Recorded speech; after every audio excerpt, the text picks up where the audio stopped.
Hey everyone, today we're going to make an immune boosting tea made with fresh ginger, orange, lemon juice, and some fresh basil. This was requested by one of my viewers, and so if you have a question or a recipe request, I should say, let me know down in the comments of the video. So I'm Rockin' Robin, and I'm going to show you how to make this delicious tea to ward off those colds and flu right after this.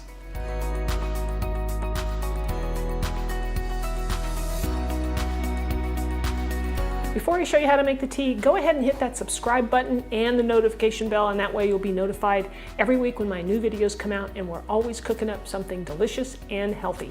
All right, so let me go over those ingredients. First up, we're gonna have some water, right? We gotta have water for our tea, and I'm just making 1 cup for me, all right? So I got 1 cup of water. Now, next up, we have our ginger. Now, I'm just using fresh ginger here, and by the way, the best way to store it, at least what I do, is I just take it and I place it into a Ziploc bag, take the air out of it, and then keep it in the crisper drawer. It'll keep pretty well for about up to a month, so that's great. If you're gonna use your ginger right away, you can leave it out on the counter for maybe up to a week, and that's fine as well. Next up, we'll need some lemon juice. Well, a friend of mine gave me a bunch of lemons and they were gonna go bad, so what I did was I juiced all of them, poured them into an ice cube tray, and put it in the freezer. And then I popped all those cubes out into a Ziploc bag, and I keep it in the freezer. So I have fresh lemon juice whenever I need it. So that's what I have here. I'm adding a little bit of fresh orange to this recipe. I like to use I have a couple of little oranges laying around, so I'm gonna use those. This time of year, you know, we have the coronavirus pandemic, and I'm trying not to go out to the store, so I'm using what I have, and you should do the same. Once that's over and we can go back to shopping like normal, feel free to follow this recipe exactly and you'll love it. Next up is some fresh basil. Now we need a sweetener for our tea or not, depending on your taste. But I like to sweeten my tea just a bit, and so I'm using date paste. I have a video for you on how to make it if you'd like to use that. It's a great sweetener because it has lots of vitamins and minerals, and it has some fiber, so it's all good. Way better than regular sugar, in my opinion. So if you want to know how to make that, it's really simple. Basically, all you're doing is boiling some pitted dates in some water, and you're blending it up in a blender and adding some of that liquid back in, and you got a beautiful paste that you can use for many, many recipes. If you don't want to use date paste, another good alternative is maple syrup. You can use that easily. It doesn't elevate your blood sugar either, so that's why I like it. All right, so I'm just gonna pour my water into a saucepan, and of course you can make as much of this as you want, obviously. Now, as a rule of thumb, you want to use about a tablespoon of fresh ginger per cup of tea, so that way you can make as much as you want, right? Just keep that in mind. That's just a nice amount that you get a nice, flavor from. Now, as far as I've rinsed this already and kind of, rubbed it and, cleaned it up a bit, you can either leave the skin on. Sometimes I'd leave it on because I'm going to use a strainer to strain my tea anyway, so the skin won't be in there. Some people like to peel it, so you can use a potato peeler like I'm doing here, or you can use the back of a spoon.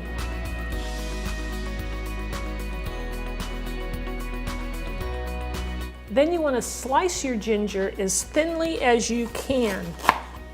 That way you get more surface area into your tea, and it gets more of the nutrition out of it. And I just estimate how much a tablespoon is, so you don't have to be perfect about it. But usually it's around a 1-inch slice of fresh ginger, but again, that depends on how thick that piece is, right? All right, so we'll place that right into our pan. Now I'll take my orange, and I'm gonna use my citrus press here, and we're gonna just press that juice right into there. It's approximately maybe 1 to 2 tablespoons.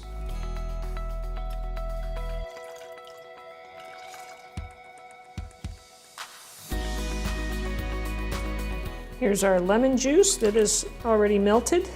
I'm going to toss in my basil leaves. I got a couple of them here. They're starting to turn a little bit, but that's okay. I have them and I love using them. And then the date paste or maple syrup. I'm going to place, about a tablespoon. Just depends on how sweet you like it. We're going to place this now on the stove, and we'll bring this to a boil. So we want to bring this just to a boil like you see here, and then we're going to lower the temperature down to low, and we just want to simmer it for 5 to 10 minutes.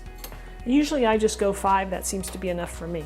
All right, now we're ready to just strain the tea. I'm just going to pour it into this dish here so that I can pour it into my serving dish easier. Now the tea looks a little bit cloudy only because of my using the date paste. If you were to use maple syrup, you wouldn't have that as much of a cloudy look to it. And here we go, let's pour it into the glass and take a taste. All right, let's give this a taste. I'm gonna stir it up a little bit because it does separate, like I said, from the date paste, but that is delicious. I love the orange in there. It really gives it a nice little bright flavor. The basil comes through. I hope you guys will try this. It is delicious. Stay healthy. Cheers. Thanks for watching, everybody. I hope you enjoyed the video. Leave me a comment. Let me know how you liked it. And maybe check out some more of my videos. I have a couple of them right down here. Go ahead and click on those and see what you think. Thanks so much for watching. We'll see you next time.